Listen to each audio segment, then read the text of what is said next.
not only, once again, it's an urban issue, but also a transportation engineering issue, so decisions can be made, and the metropolitan area of Medellin is trying to do that, just not from this perspective, but from the survey perspective, to understand how this type of companies and their dependency on different cargo fleets are making an impact on our land.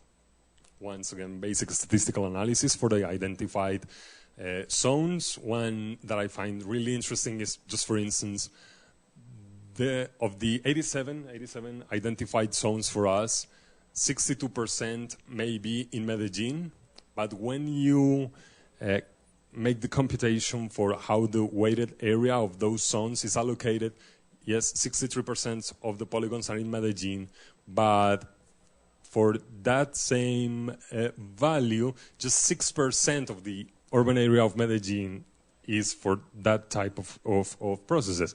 Whereas in Itagüí, that is just 3% of the polygons, 40% of the urban area is dedicated to heavily dependent industries on freight transportation.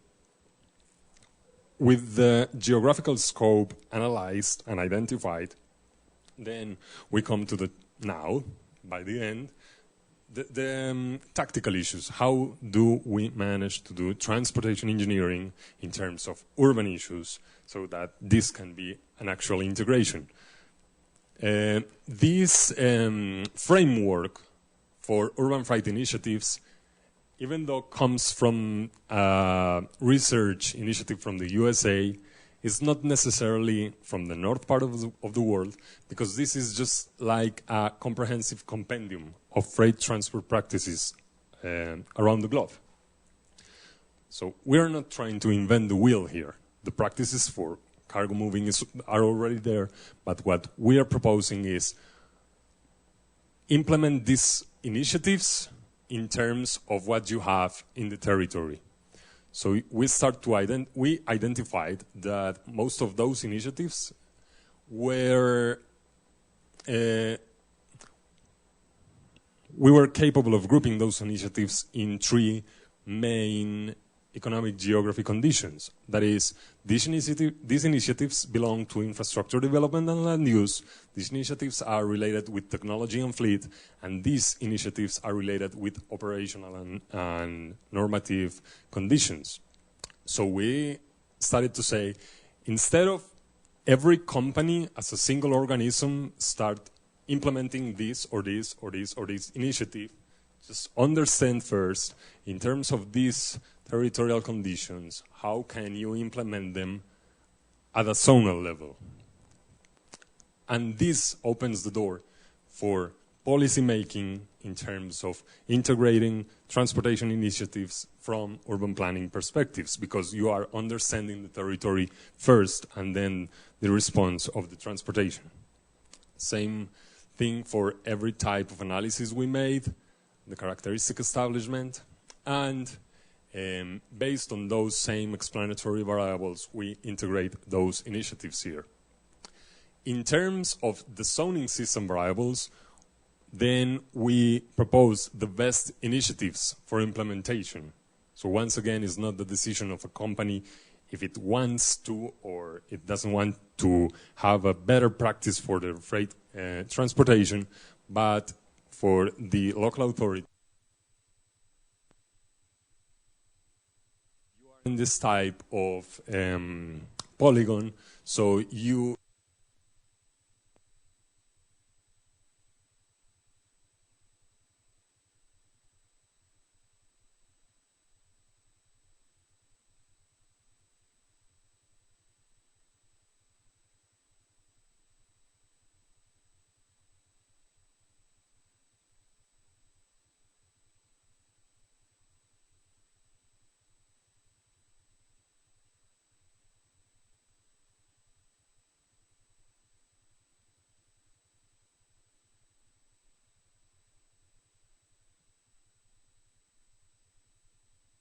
the best way to say it is just a mistake from us, from public policy and from research, not only to borrow practices from the North or the developed world, but also to borrow practices from other fields of knowledge that we don't fully understand. And we don't even try to identify why are different, so we need to make another process. The result was defining a large freight traffic generators zone system. We identified 87 of them that can be used or implemented through different approaches in spatial analysis, operational analysis, and also from the private sector endeavors to optimize their operations. We identified several further research opportunities in regards of this topic, and I think that covers the main idea. So thank you very much.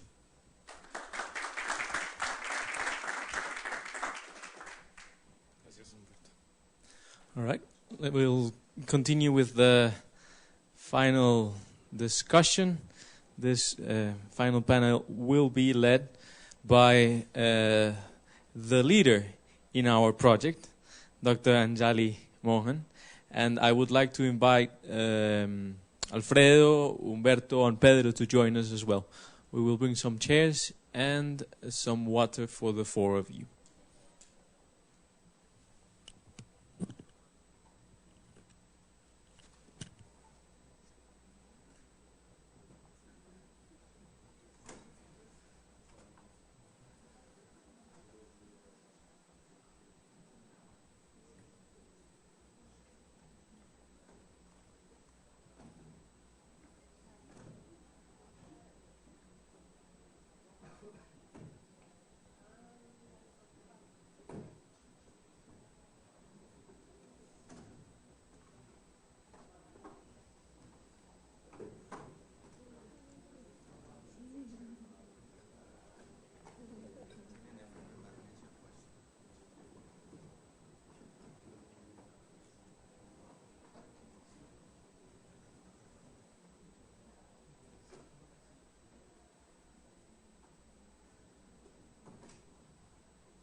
Por favor.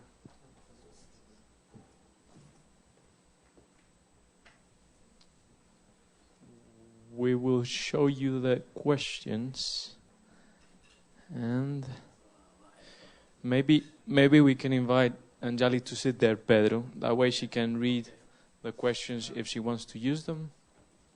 Over here, I suggest. We will have the questions here if you want to use them, Anjali.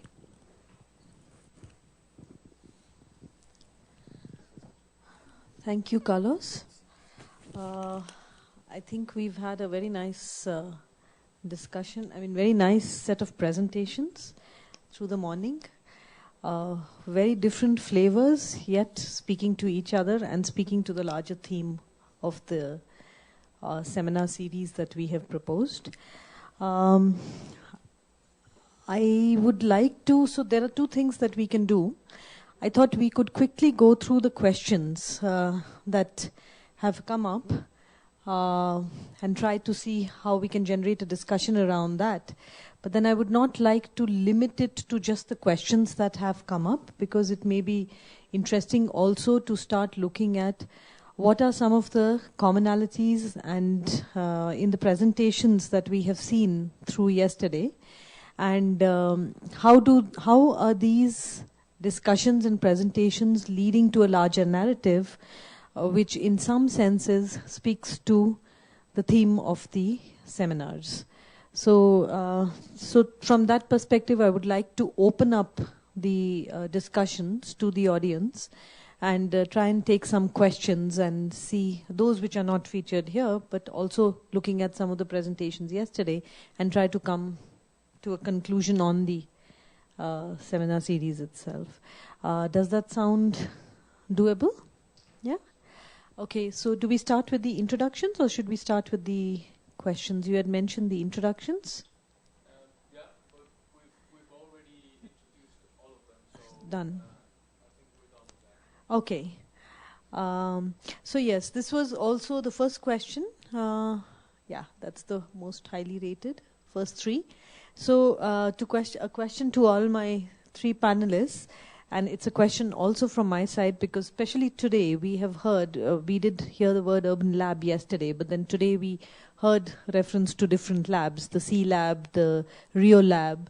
So there is one question which says, can you tell us a little bit more about the urban labs? If I may just add to that question, perhaps the relevance of the urban labs to the larger planning and development processes that we are looking at, and a little bit discussion on perhaps what has been the success and failures over there, or maybe our experiences with that. Yeah? So should we start with Alfredo? Would you like to? Well, for us, the idea about that C Labs in Tec de Monterrey in Mexico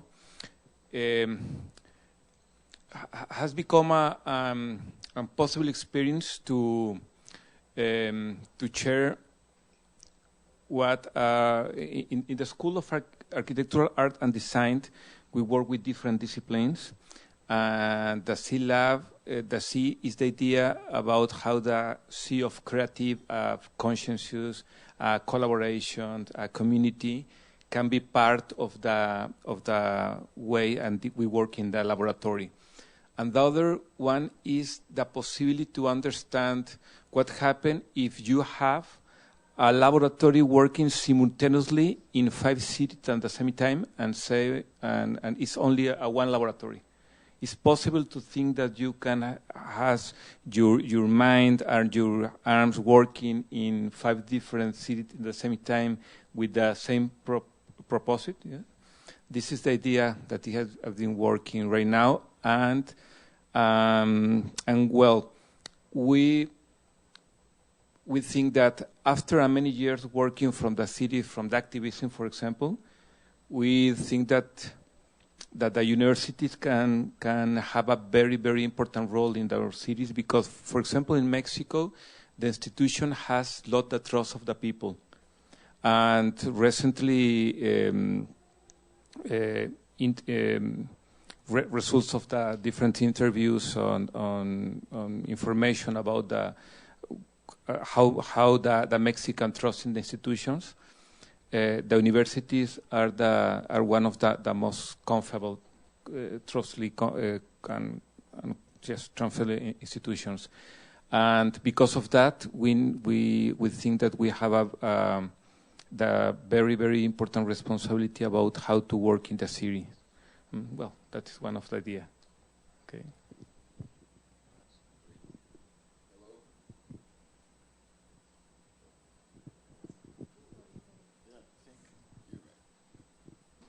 Gracias. I think the key idea of the lab, the urban lab, are 2 main goals, right? One is innovation. You're going to iterate things so you can create a better solution than the ones that exist. And the other one is improvement. When we created the Real Lab, we were very radical in the conception of it. The idea was like, just architecture is not going to do it, just policy is not going to do it, just tech not going to do it. So let's synthesize the 3 together in Vidigal, in this hub that was our studio, which was pretty much an anti-disciplinary studio in a way. And let's iterate these solutions that we think are the most systemic ones for the problems we have in the city. And the main successes first were the Future Now, the education project. It became the School Gente, like I told you, that has the best education indicator in the public school system, but also inspired the creation of over 28 schools called experimental schools in Rio that overall in the normal distribution are amongst the best schools in the city. Another huge success was the digital agora, which had a huge demand and was a success because the people overtook it and led it and decided to create the park, and the whole process of gentrification in Vidigal was contained to a certain extent because of the digital agora. And in terms of like construction and urban development transformation was Parque CTA. It was indeed the first public-private partnership in Brazil led by a community. It was in the most valued piece of real estate in Brazil, and was during the most critical time. That was right before the Olympics. The main failure we had was certainly the fact that we didn't predict the collapse of government the way it happened. Because right after the Olympics, when we created the park, and as a matter of fact, we're just negotiating with the Norwegian Sovereign Fund to have an endowment for the park and so on, the police force of Rio personnel decreased 70% after the Olympics. And then after the municipal elections in the same year, even more. So what happened was that we had to suspend the park operations because the drug faction that controlled Vidigal wanted to overtake the park, wanted to force us to hire the drug lord and 2 of his associates, so they would have continuing probation, not go back to jail, and they wanted 10% of the proceedings of the park, which both the president of the park and myself didn't accept. So that led myself to be an urban exile in the last 2 years, myself and Mauro, the guy from Vidigal that was the president of the park, and to move to São Paulo. So as a matter of fact, the biggest failure in this teaching, what it showed us, that doesn't matter how good technically a solution is, there are some scales of intervention that have to be associated with the public power. Because if they are very successful, they will generate a lot of value. And if this value is not protected by the public safety authority, it's not going to work. Or if it's a school that has to be scaled up, if it's not embraced like it was the future now, would not be effective enough because it would be contained in Vidigal. So these were the main learners in the process. Would you like to add to what has been said? Though yours was... Sure. I don't have professional research experience in the concept of an organized urban lab, but still, I'm a citizen. And when I hear the perspectives of foreigners or visitors about the reality of Medellin, I think you don't only learn in the lab concept from good practices, but also you learn by identifying bad practices. For me, the entire city is an urban lab because I move across the city, and because of my interest in mobility, I try to move around as much as I can. And just for instance, if a lab is a place you go to learn and research, the first thing I say to myself is that I don't actually know my city, so I have to go there and identify it and use it as a lab. Personal experience, once again, this is a common practice for me. I like to take my nephew out and walk as much as I can, because there I can say to him, see that red light and see the green little guy shape in the pedestrian sign.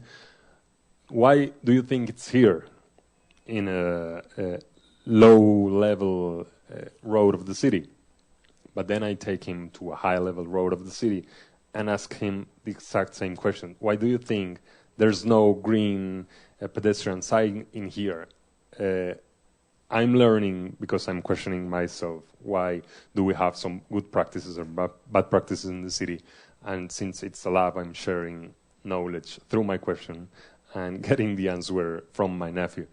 That's the kind of idea that I have for urban lab, especially in Medellin, when we are now the center for the Industrial Revolution, all of that. I like to think as this whole city as a lab. Excellent. Yeah, sure. Can I make just a distinction? I think it's a very good insight you have, but I think we have to differentiate what's a learning process of the city and what's a lab. A lab is a defined scope, a space or a location or research, especially a space where you iterate, you intervene. and then you're going to see if it worked or not. So I think like when you talk about the C labs and Alejandro talks about Medellin as a lab, it's in the concept that we are not just experiencing it, but we are intervening it. And I think it's very important to characterize that. So in some sorts, it's also a kind of a pedagogy in terms of how cities are getting created or moving towards creating cities.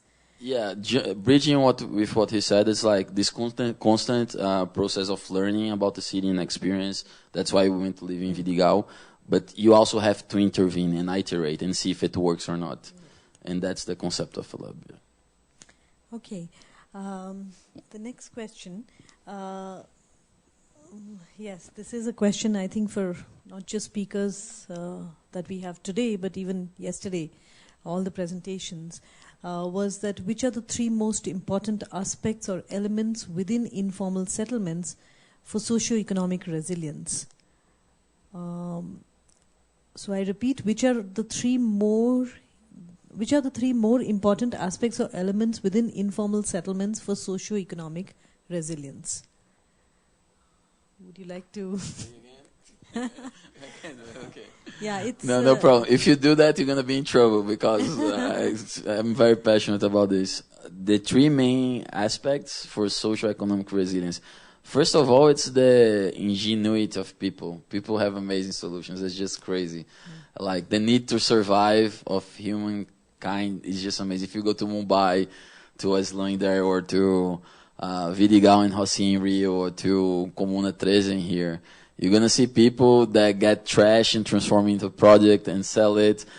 People have these social networks. If they don't have food a day, they're going to have food in the neighbor. And if there's no security, women will get together and go in the same time to the bus station. So the first thing is really the creativity of people associated to the need to survive. Renkuhas talks a lot, there's this special creativity in Lagos, Nigeria, and so on. Like, it's out of the blue. But like you were saying about cause and effect, right? The cause is the need to survive, and then the effect. The second thing is that informality is a means of survival.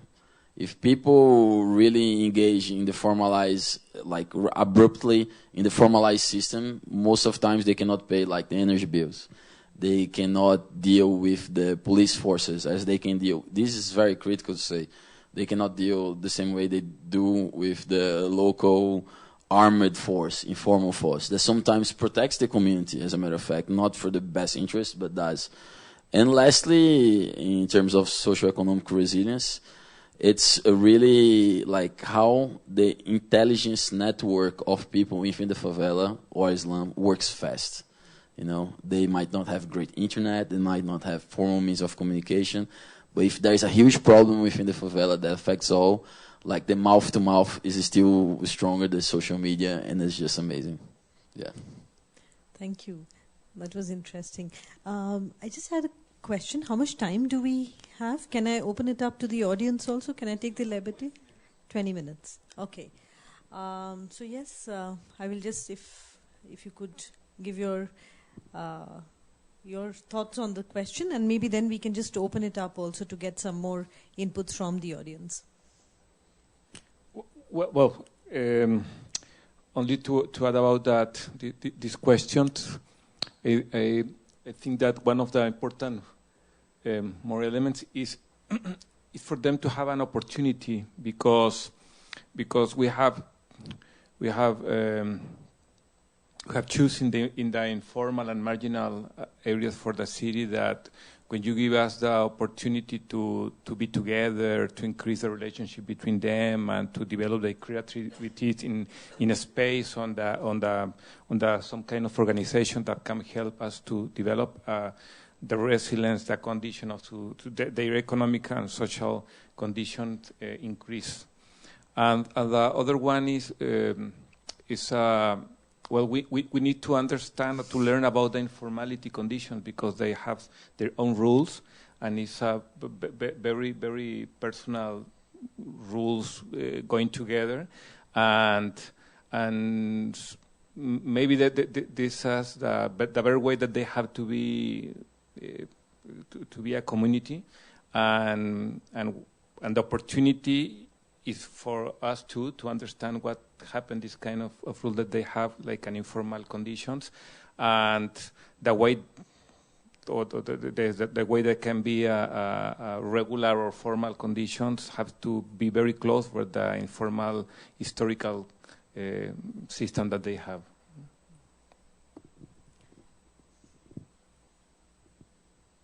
Yes, I think one idea we have to keep in mind is that informal does not necessarily mean not functional, and that formal, on the other side, does not necessarily mean functional. That's like a common assumption we make. We usually associate the term informal with the urban setting, but when you go to the rural side of Colombia, in Medellin, and so you realize that the rural space, the rural areas, are not necessarily formal, and yet lots of part of them, of those lands, are extremely functional in terms of capacity, in terms of production, in terms of resilience, and other terms. I would like to take the concept from Pedro's presentation, is that of the contextual knowledge, the knowledge that comes from experience, from the inhabitant in his territory.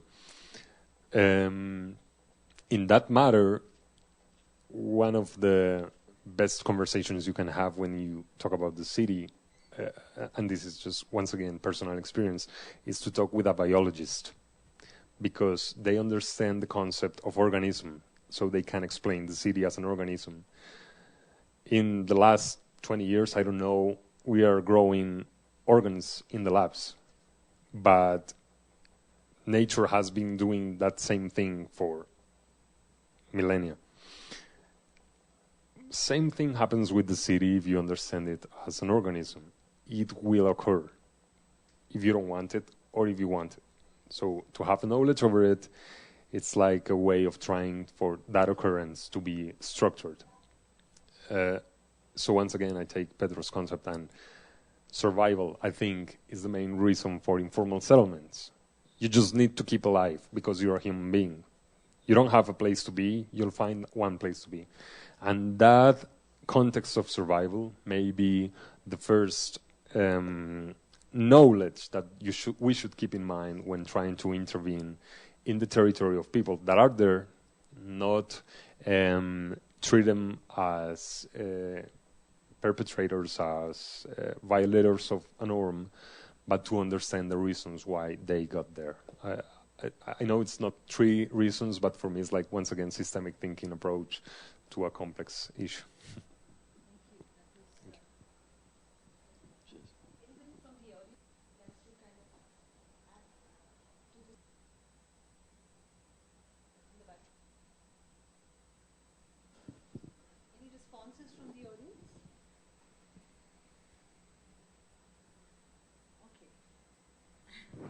Complex systems thinking. See. I think then we can move on to the next question, and that's specifically for Pedro. Please tell us about the situation in the Amazon. In your opinion, which will be the environmental impact? What would perhaps be the environmental impact for Latin America as a whole? And I must say, the last photograph, that couple of images that you showed, were really scary. First of all, I'd like to thank this question, because this is a huge problem we're living in Brazil, and that has consequences for Latin America and for the world. And the situation right now is very critical. What's happening to the Amazon is part of a conjunct of attacks to the institutions of Brazil, to democracy itself, to the environment, and to the people as well. And it's just unbelievable that just during this period of the year, since July, we have had an increase of 278% on deforestation in the Amazon, and an increase in 80% in the amount of the fires. This year is a moist year. I was talking to Oscar, our great geologist, and this year is a year of the El Niño, which is a humid year, so it should have less fires. But still, we had 2,000 fires in the Amazon. And the key problem, like we were talking before, and I was talking in the presentation, is that the Amazon forest produces half of the water from the rains. And there is a no returning point that if you deforest the Amazon forest, it's going to become a savanna. And if it becomes a savanna, there is going to be no water in the southeast of South America, which is responsible for 40% of all the money produced in South America. So imagine this impact in the economy and also in the lives of the people with mass migrations, people living in Rio, São Paulo, Buenos Aires, Montevideo, where they're going to go. Nobody can live without water. So, I mean, it's really good to be here in BS. That this morning, just before coming here, I gave 2 interviews, one to CNN Argentina, another one to a radio in Argentina. And seriously, I've become touched by the interest and the preoccupation of the international community, you know. And there is a narrative war going on in Brazil. President Emmanuel Macron just yesterday said we have to discuss it in the G7 meeting. And then Bolsonaro, who salutes Trump like this, like Trump is his general, starts saying it's a colonization approach to Brazil. We deal with our own problems. But the fact is that the Amazon produces 20% of the oxygen in the world. And Brazil has 13% of the fresh water in the planet. We're going to have a water crisis before an energy crisis, and Brazil can contribute a lot to avoid this problem and to mitigate it. So we do appreciate your help and the whole international community putting pressure on the Brazilian government so we can stop this tragedy. Because the prediction by scientists like Antônio Nobre and Ricardo Galvão, who was the head of the Institute for the National Space Research and was just fired for releasing the data of the satellites, is that phenomena like this one in São Paulo are going to become more common in the next 6 months, especially if the fires continue. So imagine that you live in a city with 30 million people, and at 3 o'clock everything is dark. The rainwater has 12,000 ppb of carbon monoxide, and kids especially and elderly people are going to get sick and die of it. So we need help, you know, but let's keep fighting and not give up. Yeah. I hope you're not too depressed now. Okay, the next question that we have is that India, India remakes master plans every 20 years, Medellin 12 years, Singapore 10 years, Rio, I think you mentioned also a certain time span, 10 years. What is the best strategy? How to better articulate long and short-term goals? I think it's a very relevant but a very complex question, and I'm not too sure if we have this. We could have possibly one answer to it, but in any case, it would be good to get your views on this. Well, I have not the answer because really everyone we have is more easy to trust in the plans because our cities are changing and we have not always the very way to make a plan that can help us to take the very decisions that happen. And I do remember that, well, the people from Barcelona say that the very plans is no plans. You say that, you hear about it. But almost 10 years is a time that you can understand what happened and recover the main ideas about what can happen. But I think that the very way is to make more than plans, to have a very, very common strategies. If you have a route, but by territory strategic, it's more easy to understand how to change or how to increase the plans that the city need. Well, it's not easy to make a long term. Yes.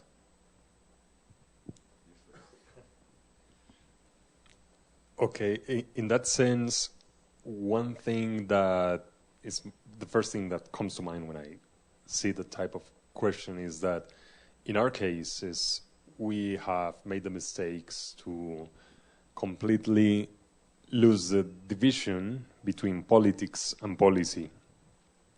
That actually, it's curious, in Spanish, it's just the same. We don't have that differentiation in our own language, so it's difficult even for citizens to understand what is politics and what is policy. since we have missed the difference between them, policies in our context have no continuity because of politics. So it's really difficult to plan for the long term if the administration period is the short or the midterm, has no idea of a wider spectrum for policy making in the city. I don't think there's a cold numeric answer to what's the best period for planning for a city. Absolutely, that's absolutely dependent on the city needs. The thing is that a city as evolving as Medellin is going faster than politics and than policy. And that is why the city keeps just growing and evolving. And we don't even realize where, how, and when. So the main idea for me would be to have a common sense of where we want to be in terms to be able to plan in the short, mid, and long terms. Interesting. I think like the answer really is a synthesis because you touch first the main thing, which is the common agenda. What's the common agenda in this time period you want to do? What's the purpose? You know, where do you want to get, right? And then like okay, so what we want to get, you didn't say it now, but you said before, the data. It's a problem, right? We do all these statistics and then we get government data. It's in different filters, tables, and if you want to do an econometric regression, you're going to surf until death because you have to put all the data in the same language. So I do think there is a time frame to do it, and I think there is the experience, which is Singapore's. Liu Tai-Ker created the concept plan, and they do it every 10 years. Of course, Singapore is an exception. It's a benevolent technocracy, basically a dictatorship that's kind of opening up. But I think the goal, my goal and our goal, and especially with the research and the work on the progressive city, is to how can we achieve the levels of efficiency and effectiveness in city planning that Singapore achieved with a democracy, you know, with the instrument of the digital algorithm, for instance. So I think the first thing is the common agenda, like you said. But then, like you're saying, where do we want to get, right? We have the common agenda, but we have to quantify this, where do we want to get? And that's the concept program that we showed. Those are the indicators we want to have in 10 years. And we're going to break this up in 2 years. And every 2 years, we can stop and realize how fast are we reaching that? Are we in a trajectory that we're going to achieve this? And in 10 years, we can say, after we did, together with the concept program, we do the plan. Did we achieve what we planned? And if we didn't, why not? And I think we have to start treating city design and city planning more like a science that's qualitative, but also quantitative in a way, because there are mechanisms that are used, you know. And yeah, this is it. And I think with actual technologies, we can achieve that for sure. I personally feel that for cities and plans, there are various ways of looking at it. So there are concepts, there are plans, there are programs, projects, policies, and strategies. And there has to be an intermix of these over various time horizons for us to be able to set our goals and see how the city has to, in how the growth can be managed and steered. But I'm not too, even I don't have an answer as to what is perhaps the right timeline, or what are the strategies from that perspective. I also think, again, within the larger conversation that we are having, it's very context specific. So it just depends on what a city demands and how we are approaching those various needs and requirements. Yeah. I think what you said is really, really precise, but there is one thing I think we should attach these timelines. And it's the mandates of the politicians, right? Because if a mayor has a mandate of 4 years and has a re-election of another 4 years, usually they want to make the plans over the mandates, right? So they cannot be accountable for the results. So independently if it's 8 years, 12 years, or 10 years, I think these goals, these timelines should be attached to the mandates of the politicians, so we can hold people accountable. Okay. Thank you. Can we just move to the next question? Oh, there's one more on the top. From which sector can we have greater influence in the future of our cities? Public, private, civil society, academia. I don't know if this is a choice between these various stakeholders, but How many ones you can choose? yeah, I mean, okay. So I leave it to my panel again, once again.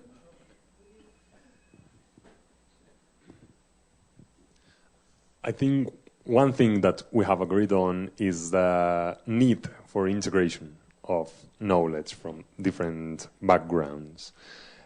In that sense, I belong to academia and civil society, for instance.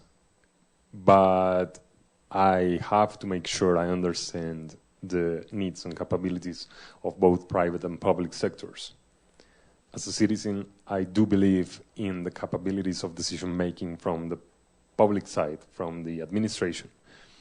And in that matter, I believe that the one thing that should unite all of these four stakeholders should be knowledge, different knowledge. And only with that integration comes the real potential for intervention in urban issues. We tend to believe, for instance, at least that's my case, that from civil society, since we are more, we have a biggest potential. The thing is that civil society decision-making process should be informed. It's just not a matter of absolute democracy, but democracy should also be grounded in knowledge.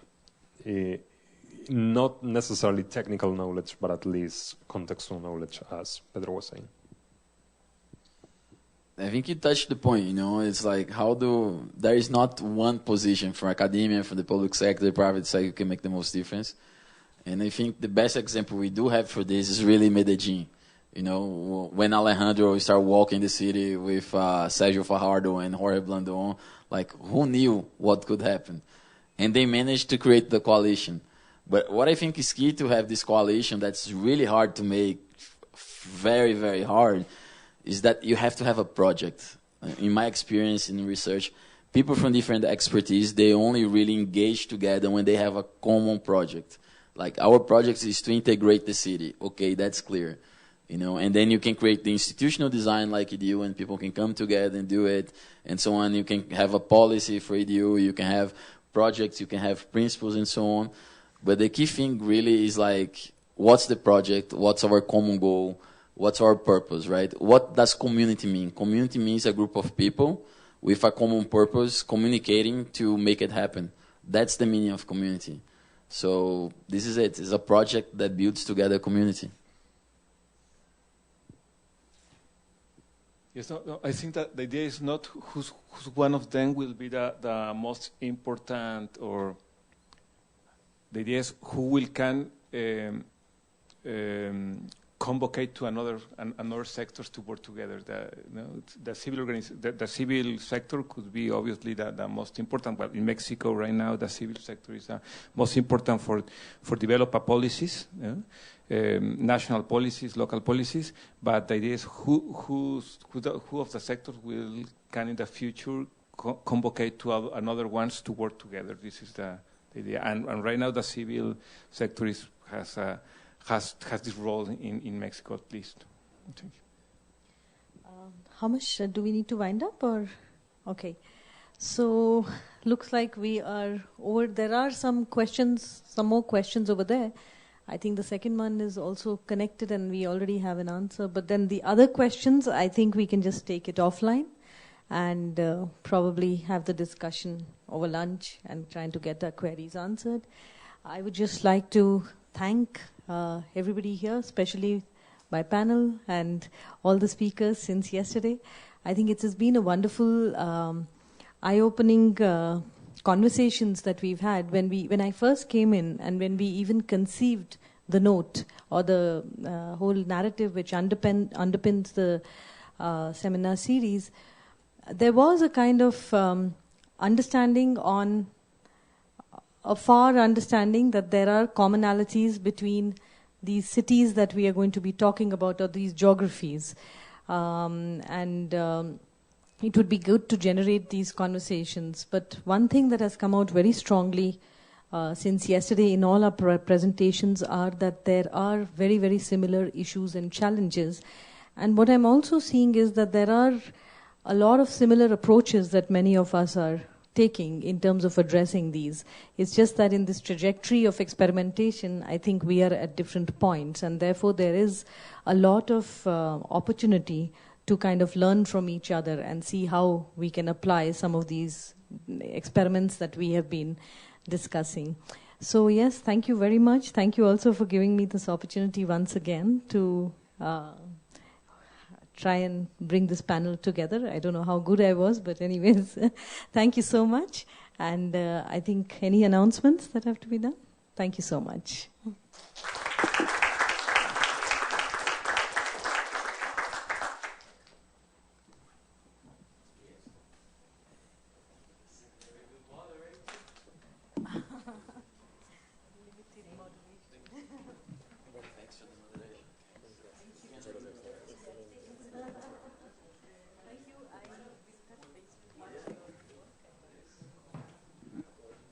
Would a picture of everybody